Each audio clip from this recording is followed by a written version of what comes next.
Depuis le début des années 2000, on se préoccupe de l'annonce faite au patient de l'aggravation de son état de santé à cause des soins. Il n'est plus question aujourd'hui de lui cacher l'accident dont il a été victime, notamment quand il subit un dommage à cause de cet accident. La notion de dommage s'apprécie aujourd'hui du côté du patient et non plus du côté du soignant, le dommage pouvant être corporel, mais aussi uniquement psychologique. Difficile pour le patient, bien sûr, qui va recevoir cette mauvaise nouvelle. Difficile pour le soignant, car pour lui, cela signifie une sorte d'échec et même pour certains, une remise en cause de leurs compétences professionnelles.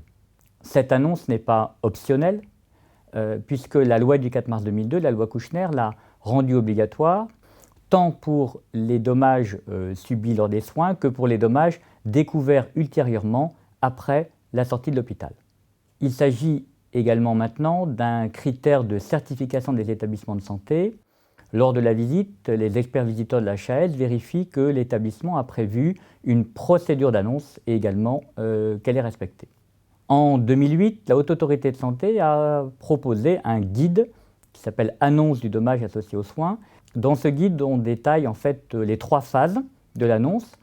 Première phase, la phase de préparation au cours de laquelle l'équipe recueille les données, fait l'anamnèse de ce qui s'est passé et décide de qui va faire l'annonce. Phase numéro 2, l'annonce à proprement parler, en sachant que le patient donc, a été entre guillemets convoqué, on lui dit qu'on a besoin de lui parler en lui précisant qu'il peut se faire assister par une personne de son choix s'il le souhaite. Alors pour cette phase d'annonce, il y a plusieurs questions à se poser. La première question, c'est quand ? Quand faut-il la faire ? La réponse est assez simple, quand on est prêt. On, c'est l'équipe soignante et c'est également le patient. Deuxième question, c'est où ? Où ? Lieu calme, adapté, dépourvu de téléphone. La troisième question, la plus complexe, c'est comment lui annoncer ?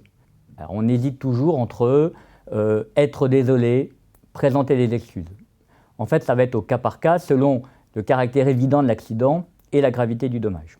Il y a une dernière phase dans cette annonce qui est la phase de débriefing en équipe et également, bien entendu, de suivi du patient victime de la complication.